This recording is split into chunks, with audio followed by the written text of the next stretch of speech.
Yeah, thanks for having me, and I hope you could all enjoy the great buffet outside. And it's always hard to keep the people motivated after a big lunch, so I do my best.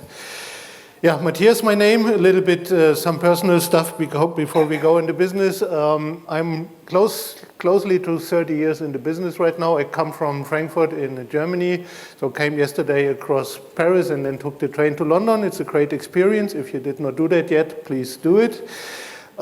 Privately, like hiking to the mountains, bicycling, and then you see here two logos, which are not companies I worked for. I wish I would, but I have a small computer museum at home. So if you ever come across an old computer, and old means older than 30 years for me, like not your 10-year-old MacBook, that's not really old. Everything which is older than 30 years, give me a call and I will maybe pick it up, but don't tell my wife, she's already getting crazy about that. The whole basement is full of that. If you've seen the first presentation today or the second presentation about this perceptron engine, if someone has something of that and want to throw it away, I'm here to really pick it up everywhere in the world. Like this is like a tree machine, the old age of the machine learning part. One word to digital AI. A lot of customers asking, we have AI in the name, what you are doing with AI, we have it in the company name. So what we are helping is actually customers harmonizing their software delivery, specifically in the age of AI, of course. So with AI, we expect more code to be produced than ever before, and we've seen examples today how easy it is actually to produce stuff with AI, but from a developer perspective, we have to be a little bit careful what we do with that generated code or maybe generated documentation. So we provide basically a governance model on top of that, so you can run your AI-assisted generated code through the governance model and then have it delivered in a more controlled way. We provide other modules, and I will come to that a little bit later. So why we are here? We're talking for 2 decades now about agile software development, and the Agile Manifesto was published in 2001, and this means actually sometimes there are people in the room which are younger than the Agile Manifesto. And that's quite interesting if you think about that. We have now the first, let's say, generation of engineers which don't know anything else than agile software development. They never experienced, like in Germany, we had the famous V model, like in the 80s, 90s, a lot of that until the beginning of the 2000s, and everything of that is replaced with agile software development. 10 years later, actually, people starting talking about how we can automate everything with DevOps. And now, another 15 years later, in the middle of the 2020s, and we've seen that already today, we are in the age of the AI-driven software development and software delivery. And we've seen that in the first keynote talk today. You can write a wave or you can duck the wave. Of course, with this company name, we have no other chance than riding the wave. So we are here to ride the wave, and I hope you agree to all of that. Like riding the AI wave, it's an exciting thing to do, and it's a good thing to do. I will not repeat the talks we had before. Like you got a lot of foundations already about AI, machine learning. Of course, AI is a little bit a broader topic, and not only machine learning or deep learning, so it includes also natural language processing, computer vision, sometimes also a lot of people talking about knowledge representation and things like that. So AI is a little bit broader than machine learning. And the second statement I want to make is the difference between generative AI and predictive AI. A lot of the hype cycle these days with generative AI and all the large language models is about generative AI, of course, and you heard a lot about that already today. I want to take your attention a little bit on the right side here about what we can do with predictive AI. And predictive AI is not a hype topic at the moment because all the attention goes to generative AI. But the good news is we are doing predictive AI for a long time, and every one of us is using already predictive AI for a long time, and the best example of that is the weather forecast you're watching every day. Like the older people like me, maybe still in the TV, the younger people more on the smartphone and everything else. But the things you are consuming with the weather forecast is a perfect example of predictive AI. Another example of that is predictive maintenance in manufacturing, for instance, they use that for more than 20 years or even, if not even longer, predictive AI.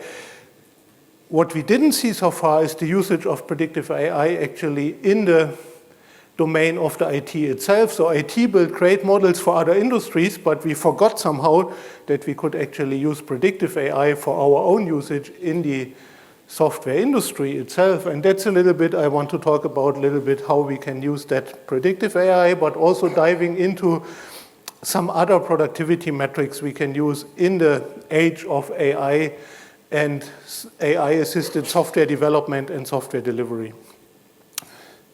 So if you look a little bit in the three pillars, how AI can be used in the enterprise. Again, a lot of attention is on the left topic here, the AI-powered software delivery workflows. And that's basically code generation. If it comes to AI, a lot of people thinking about code generation. But if you think about that, do we really need more code? We are already producing code, and if your only problem is that your developers are not typing fast enough and you want to use tools like ChatGPT or others to generate code, that's maybe not the best usage model you can think of.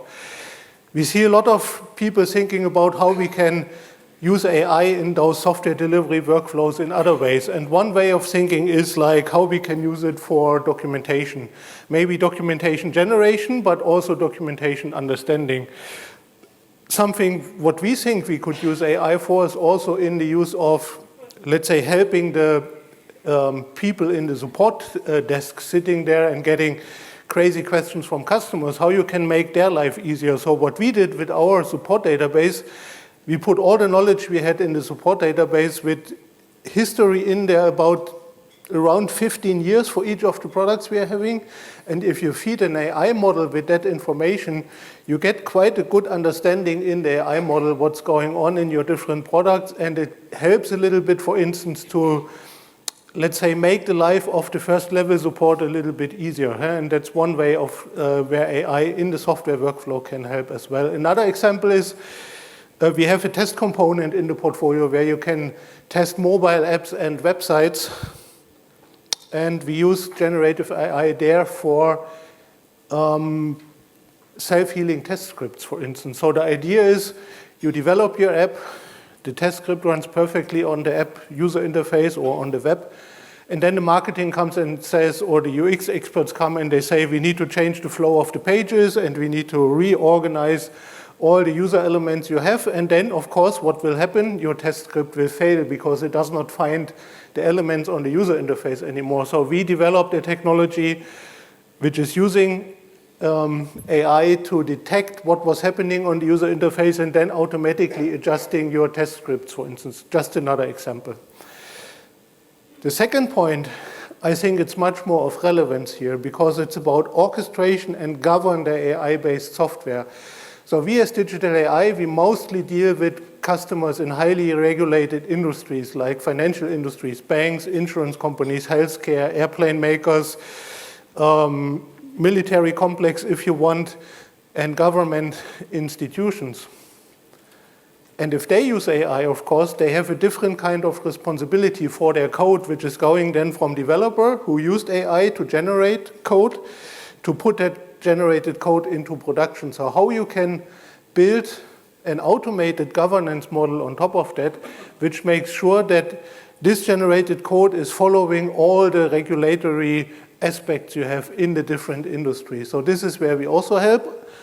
I will not dive too deep into that. I will concentrate today more on the last part here, which is the software intelligence. And we call that software intelligence for a reason, because we want to give insights into the software development lifecycle. And software development lifecycle typically spans the whole story, let's say, coming from strategic planning, road mapping, detailed planning, implementation, coding, building the software, securing the software, finally deploying the software over different stages in different environments until the software is running to production. And then running the software in production also produces a lot of data for the software intelligence platform. So that's a little bit the idea.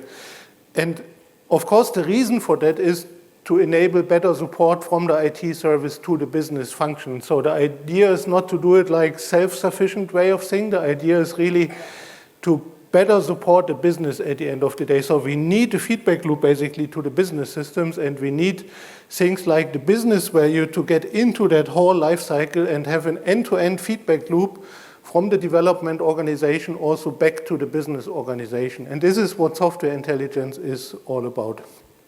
So why we need that specifically in the age of AI? So we talk a lot of customers, they're currently experimenting with large language models like ChatGPT or others from the different vendors. And the first thing they're asking us is if we want to measure the impact of those large language models used for software development, software delivery, what is the impact? We need to have a baseline. We need to have an understanding what value are we producing today with the money we put into the engine, and then the hypothesis is if we do the same with AI, something must change, otherwise it doesn't make any sense. Change means it can change for the good, or it can also change for the not so good. And the results we are seeing with the first customers is very mixed. From some customers you get the feedback, we get higher productivity. For other customers you get the feedback, the productivity might be higher, but the quality coming out of that is below average. What that means is actually that AI can help you if you have maybe a below average developer organization. AI actually can give you a push towards the right direction. If you all have like black belt developers producing the perfect code in the world, AI might not be helping you. And if you think about it, why is that the case actually? Because the AI large language model, they consumed all the information available typically publicly in the internet, and maybe you can feed that also with your own code base, but the result of that is typically then below average. But the important point is here, you need to measure that. You need to start measuring those things. So first thing is baselining and benchmarking. So we need a baseline before we actually apply AI to measure the impact of the AI to the productivity, but also to the quality of that. So second aspect is a little bit to think about what is the quality we are getting out of that? What is the code quality is one important thing, but also code maintainability. What we see with a lot of customers is if they use AI, you get a lot of throwaway code because AI can really generate a lot of code very fast. And later, if you think about that code and going maybe through manual code reviews, you recognize this was actually too much code. It was like a lot of boilerplate code, if you want. And at the end, after 3 iterations, you see a lot of that code is actually deleted from your Git repository. That's something we see with a lot of customers. So the amount of code generated is huge in the beginning, but it slowly, over the iterations, will be getting more to the core of the problem again, which is a good thing. But again, you need to measure that to see that trend actually and to see the results of that. And the last thing, and this is where we coming from, and we're doing that more than 10 years already, is the topic of the process optimization. So what we can provide is actually a capability that we can identify risks, for instance. And specifically, if the code is AI generated, we can identify the risk associated with that code, because at the end, this code will change your production system, no question. That's the reason why you produce that code. So this code will change your production system. And the question is there a risk associated with that code? A quality risk maybe, or a disaster risk if you want, like the worst case is your production goes down because you implemented a wrong function which completely brings down your whole systems, or you may identify a delay in the delivery. So the idea is that you could say, I plan to that software must be ready 1st of December because then we run a big marketing event and we need that special piece of code to support that event. And we can already tell you today if you make it on the 1st December or not. And we also present the risk factors behind that. So it's not only that we say you will be like 5 days delayed and better you go for the 6th of December for the launch of your software. We also tell you these are the 10 risk factors leading to the fact that you are behind in your schedule already 2 months before the fact, and not like what is typically happening in IT projects. You get that signal 2 days before the event, which is typically too late, and then everyone is panicking around. So we can give you that signal very, very early in the life cycle. And how we are doing that, I will explain you a little bit right now.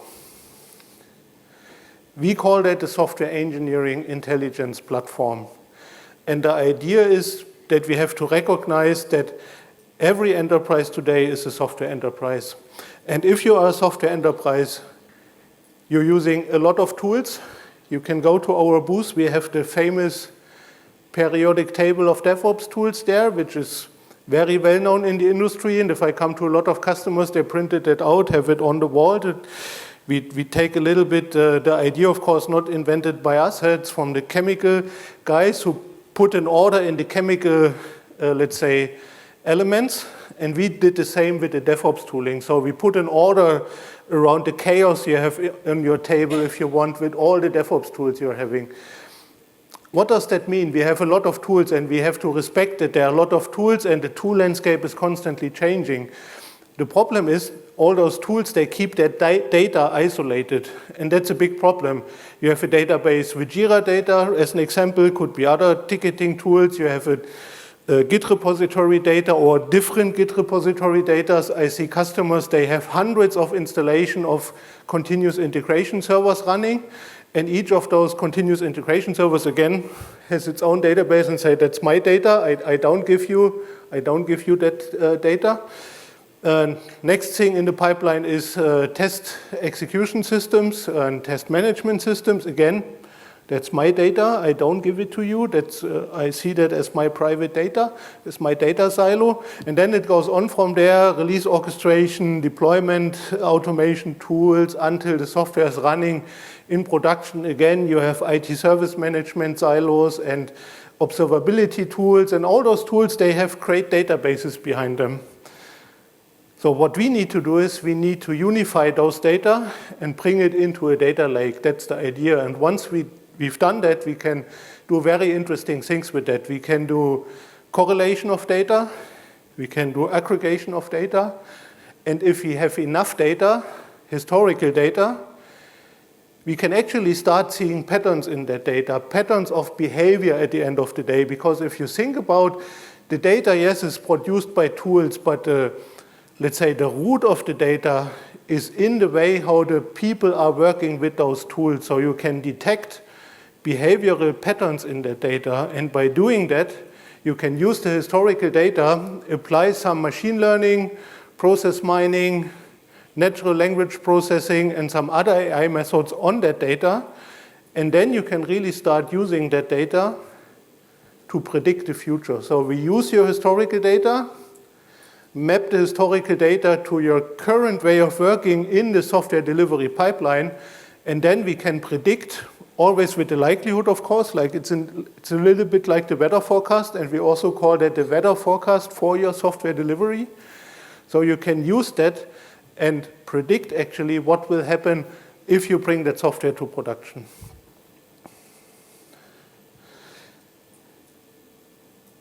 The question you should always start with if you implement such a platform is always like why we are doing that. And there should always be a business value behind that.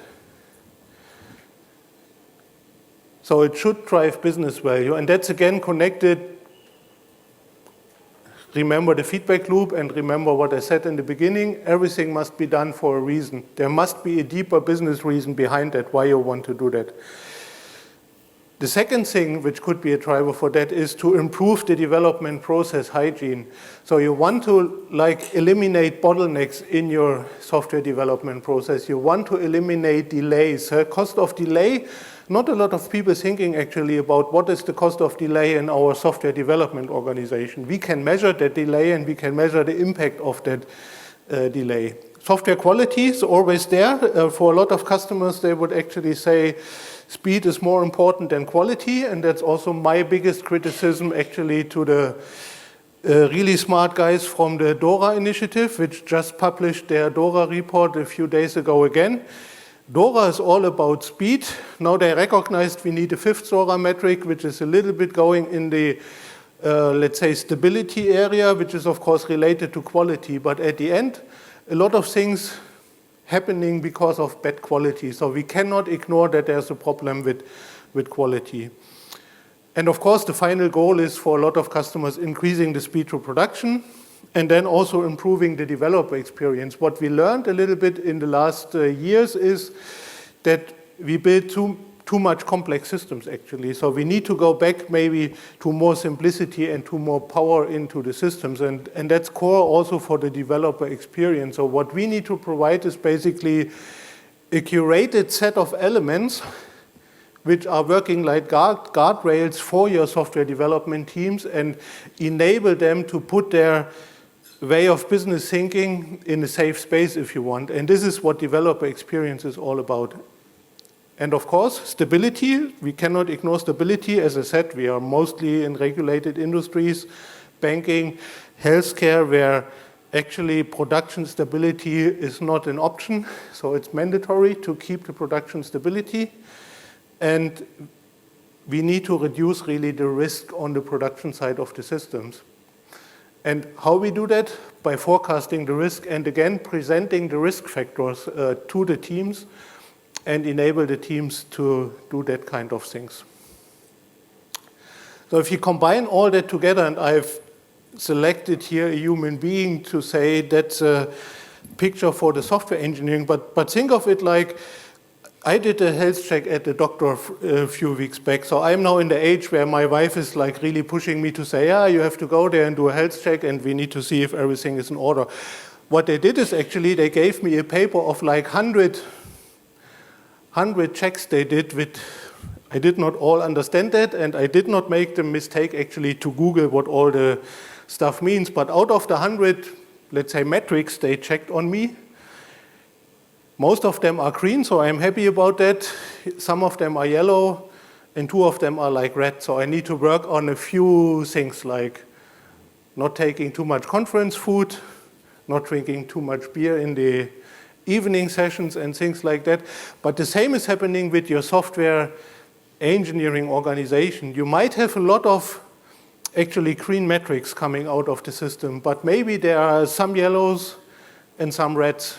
And the problem is you don't know before you're measuring them. And that's a little bit the idea I want to give. So what we can measure, of course, the obvious thing, and everyone wants to measure the famous DORA metric set, and you know all of them. But there's more to measure. The other acronyms are actually invented by us. So DORA, of course, not invented by us. So we came up with the idea of the FIT metrics here. The FIT metrics, it's an acronym for Planning, Hygiene, Identification Tool. So it's more looking at the left side of the software development lifecycle, how good you are at planning your stuff, let's say, in your scaled agile frameworks maybe, or in your Scrum, Kanban, whatever method you're using there to plan the stuff.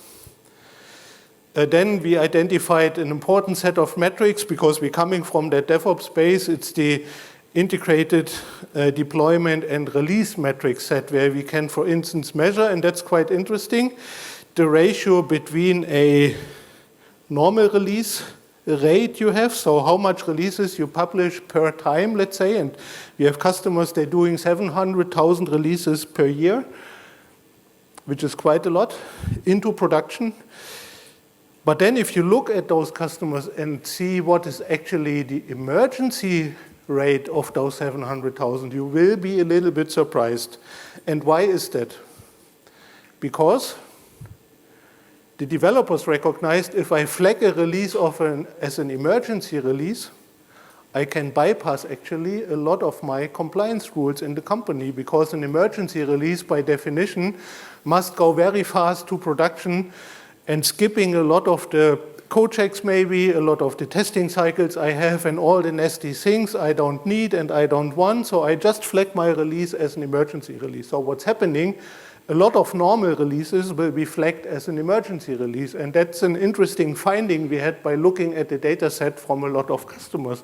They do too much emergency releases. And then we also have the developer experience. There are some things here you can really measure with like hard metrics, and you get that out of the systems, fully automated. And there are some measures here like focus, for instance, or measuring burnout. Here you cannot measure the risk of a burnout of a dev team by looking at tools like Jira. You have to do surveys, for instance, to make that. But now the interesting thing is you can map those results of the surveys with the other data you have from the other domains here on the screen, and then it gets more interesting because it gives you like a feeling, let's say, or not a feeling, it's hard numbers actually, so it gives you the hard numbers to say how much is that related actually, and maybe you find a correlation between the risk of a burnout with your change failure rate, because a stressed out team, of course, will make more errors than a relaxed team. That's a natural thing to do, but if you don't measure that, you will never find that out, and that's a little bit the idea here. And then we have the so-called DPEC metrics with the development, productivity, and quality.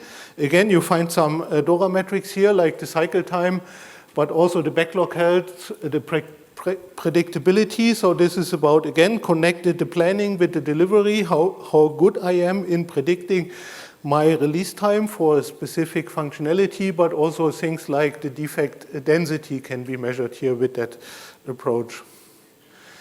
And then, of course, we should not forget everything we are doing as a dev organization, we do because we want to support the business. And in a lot of organizations, we see actually people forgetting about the business. They live in their IT bubble and say, we are all happy, unicorns and ice creams the whole day. What about this nasty business there? They come with things like OKRs, objects and key results. It's actually a management method. How you measure like success of a company, for instance. So what about the alignment between software delivery and the business? And that's quite an important thing because it requires you to connect to tools which are outside of the IT domain, for instance, to your Salesforce as an example. So you can measure the impact of the sales organization, of the IT organization to the sales organization, because that's the reason why we are doing all those systems we are building. We want to sell something maybe as an organization, or we want to have more clicks on the website, or we want to have more interactions with customers. So we all do that for a reason, and that's quite important that we do not forget to include the business value into that as well. So the last slide, and then I am also over here from the time. Last slide, I want to talk a little bit about the journey you take as a customer. You can look at this picture before and said, can you give me all of that in a big bang approach? And no, we can't. So we have to think about where we want to start, and that's just an example. Where we want to start, we typically start where the most pain is with the customers, and a lot of pain is actually having problems and incidents in the production system. That, as I said, stability is not an option, so we need to think about how can we reduce the production risk. So typically, that's the first starting point we have with customers. Then you can go in the other areas. It depends a little bit on your priorities, not our priorities, but that's like, let's say, the average customer journey we are seeing with such a system. And you also see the more areas connect, the more data sources you need where the data is coming from. So come from service management, go to release management, then the agile planning, then the source code, and maybe in the last step, the portfolio management and the portfolio planning data. But that's just an example. So we need your priorities to map that approach actually to you, where the pains are in your system. And that's really the idea here, is to have that roadmap developed together with you. So if you want to have more insights into that, we are at the booth. You can get the periodic table there, and we also have to win a Lego set with the Star Wars spaceship. So if you register here, you can win that as well. Come to the booth. We are there for the next 2 days. Thanks for the attention. Time is over. We have time for questions still? We don't, unfortunately, but thank you. Okay, thank you.